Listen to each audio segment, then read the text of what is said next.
Baghdad के कुछ लड़के पागल है का शोर मचाते हुए एक शख्स के पीछे दौड़ रहे थे। वो परेशान हाल शख्स बार बार मुड़कर इन्हें मना करने की कोशिश करता, लेकिन वो किसी भी तरीके से नहीं मान रहे थे। कोई इस पर पत्थर फेंकता, कोई इसके कपड़े खींचता, कोई पागल पागल कहकर इसका मजाक उड़ाता। वो इन्हें मना कर कर के थक चुका था, तो इसने हाथ जोड़ दिया और लड़कों से कहा, खुदा के लिए मेरा पीछा छोड़ दो, मैं पागल नहीं हूँ, मैं पागल नहीं हूँ। इसकी आवाज़ रुंध गई और इसकी आंखों में आंसू आ गए। लड़के हंसी में गिड़गिड़ाते हुए हंस पड़े। इनमें से एक ने कहा, सारे पागल इसी तरह कहते हैं। दूसरे ने मजाक उड़ाते हुए कहा, तुम तो शक्ल से ही पागल नजर आते हो और फिर भी कहते हो मैं पागल नहीं। पागलों के सर पर सींग तो नहीं होते। कोई और बोला और सब इसे छेड़ने और तंग करने लगे। रुक जाओ तुम शैतान के चेलों, मैं अभी तुम्हें सीधा करता हूँ। एक तेज आवाज़ सुनाई दी तो लड़कों ने मुड़कर देखा, बहलोल अपना आसा लहराता हुआ आ रहा था। तुम लोगों को शर्म नहीं आती? एक शरीफ आदमी को तंग करते हो। वो गुस्से से बोला, तुम्हें ज़रा भी खौफ खुदा नहीं? बेचारे अजनबी को तंग करके रख दिया। चलो यहाँ से भाग जाओ वरना।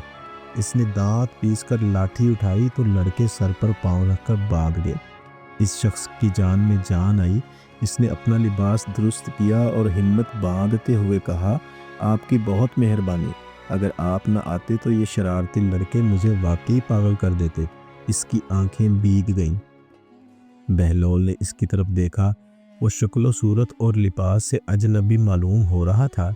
इसके चेहरे पर परेशानी और खौफ था। बहलोल ने हमदर्दी से पूछा, भाई तुम अजनबी मालूम होते हो। हमारे इस शहर ने तुम पर जो जुल्म किया है, कुछ तो मैंने अपनी आंखों से देख लिया है और कुछ तुम खुद बताओ कि किसने तुम्हारी आंखों में आंसू भर दिए। इस शख्स ने एक आह भरकर कहा, आप दुरुस्त फरमाते हैं। इस शहर ने तो मुझे पागल बनाने में कोई कसर नहीं छोड़ी। मैं चंद रोज़ पहले ही यहाँ आया हूँ। मेरे पास कुछ जवाहरात और सोने के सिक्के थे। वही मेरी सरमायाकारी थी और वही मेरी सफ़र की मदद। मैंने इस खौफ से कि कहीं अजनबी शहर में लुट न जाऊँ, वो जवाहरात एक अता के पास अमानत रखवा दिए थे। लेकिन अफसोस कि आज जब मैंने इससे अपनी अमानत का मुतालबा किया तो वो गुस्से में आ गया। इसने मुझे बुरा भला कहा और लड़कों को ये कहकर मेरे पीछे लगा दिया कि मैं पागल हूँ। इसकी आंखों से आंसू बह निकले। बहलोल ने इसे तसल्ली देते हुए कहा, भाई मुझे बहुत अफसोस है कि इस शहर में तुम्हारे साथ ऐसा सलूक हुआ है, लेकिन तुम फिक्र न करो, तुम्हारी अमानत तुम्हें ज़रूर मिलेगी। इस शख्स ने कहा, मुझे यकीन तो नहीं आता। वो इंतहाई चालाक और मक्कार है, लेकिन उम्मीद पर दुनिया कायम है, मायूसी कुफ्र है। इसलिए मैं भी अपनी टूटी हुई उम्मीद को दोबारा जोड़ लेता हूँ। अगर आप मेरी जमा पूंजी मुझे दिलवा दें तो मैं उम्र पर आपको दुआएं दूंगा। भाई तुमने सच कहा है कि मायूसी कुफ्र है। तुम फिक्र न करो, तुम्हारी अमानत तुम्हें ज़रूर मिलेगी। बहलोल ने बड़े यकीन से कहा। अजनबी बोला, खुदा आपका भला करे। बहलोल ने कहा, अच्छा अब तुम ऐसा करो कि मुझे इस अत्तारी का पता दो। कल इसी वक्त तुम फिर इस अत्तारी की दुकान पर आना और इसे अपनी अमानत का मुतालबा करना। बहलोल ने इसे हिदायत दी। नहीं जनाब, अब मैं इस मक्कार की दुकान पर नहीं जाऊंगा। पहले ही इसने मेरे साथ क्या कुछ नहीं किया। अजनबी ने घबराते हुए कहा। बहलोल ने कहा, पूरी बात सुन लो, तुम्हें इस कदर घबराने की ज़रूरत नहीं। मैं इसकी दुकान पर पहले से मौजूद होऊंगा। ये मेरा जुम्मा है कि वो तुम्हें कुछ नहीं कहेगा। अगले रोज़ बहलोल इस अत्तारी की दुकान पर पहुंचा। इसके हाथ में एक थैली थी। वो इसे सलाम करके बोला, जनाब मैं कुछ अरसे के लिए खरासान जा रहा हूँ।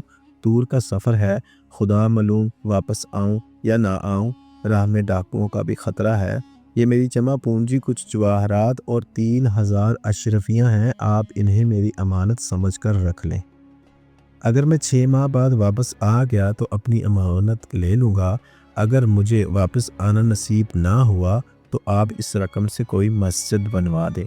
बहलोल ने नहायत संजीदगी से कहा। अत्तार ने थैली हाथ में ली। इसका बोझ महसूस करके वो दिल ही दिल में खुश हुआ और बोला, जनाब आपका कहना सर आँखों पर। आप बदशिगनी की बातें ना करें। इंशाअल्लाह आप ज़रूर वापस आएंगे और अपनी अमानत इसी तरह महफूज पाएंगे। بہلول نے کہا میں آپ کا بہت شکر گزار ہوں، آپ نے میری پریشانی دور کر دی۔ بہلول نے تھیلی اس کے حوالے کر دی۔ اسی وقت وہ اجنبی بھی دکان پر پہنچا اور بولا جناب میں نے جو امانت آپ کے پاس رکھی تھی براہ کرم اسے عنایت فرما دیجئے۔ عطار سوچنے لگا کہ اسے کیا جواب دے۔ اگر وہ انکار کرتا تو بہلول مشکوک ہو سکتا تھا، کیا خبر وہ اپنی امانت واپس لے جائے اور کسی دوسرے کے پاس رکھوا دے۔